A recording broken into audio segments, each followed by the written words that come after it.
যে তোমাদের দাদাভাই একটা লোকের উপকার করলো, কেউ একটা লোক পর্যন্ত যায়নি, ঠিক আছে? তাই ওরা কোথায় গেল ডাকতে? আমরা কিন্তু কারোর উপকার করে কিন্তু বলতে চাইনি, কিন্তু কিছু করার ছিল না। এই জায়গাটা এমন একটা পরিস্থিতি দাঁড়িয়ে গেছিলো যে না বলে আর পারলাম না। মানুষের মনে যে এত হিংসা আমি কখনোই জানতাম না। আজকেই ফার্স্ট টাইম দেখলাম যে মানুষের মধ্যে এত হিংসা। বুঝতে পারছি না, ওই জঙ্গলে পড়েছিল। দেখো নেশা করে আছে, মদ খেয়েছে। আরে কি লোক রে বাবা, একটুখানি ছেড়ে দেবে তা আবার তো চলে আসছে।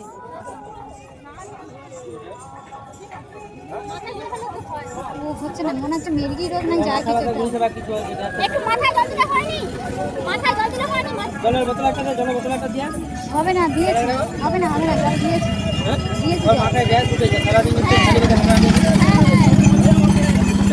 আরে কেউ তো দেখো, এরা কি রে ভ্যান থেকে এরা তো নিতে পারছে না। আমাদের ও তো গিয়ে বারবার গিয়ে হাতে পায়ে ধরছে, তাহলে সারাটা কেউ আসেনি। এটা কি মানুষের পর্যায়ে পড়ে না কে জান? এখানে পুলিশের গাড়ি যাবে, কোনো কোনো বলে দিতে হবে। আর ওই তো ক্যাম্পের লোকদেরকে ডেকে আনা হলো তো।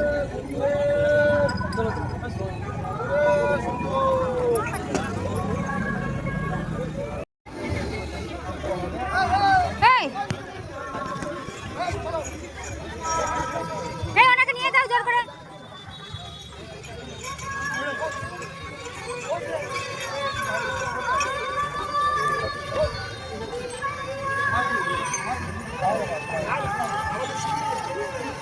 একটু সিভিলে নিয়ে যাও, ওয়ারেসে জল ফল দিলেন।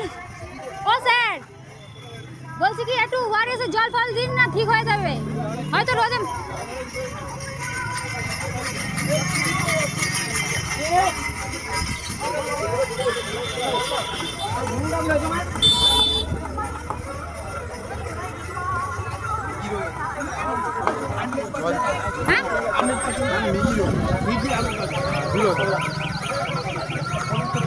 আবার গিয়ে রাস্তায় যেতে পারবেন, আবার বলে তাহলে ওনাকে বাড়ি বাড়ি দেওয়ার ব্যবস্থা করতে বলুন।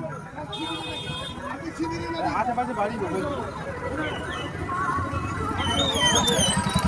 শ্রীকৃষ্ণ, আমার হাঁটু যন্ত্রণা আছে। কি করলে কি সেবাটা? আরে যাও, একটা লোকের তো সেবা করলাম, মরে তো যেত।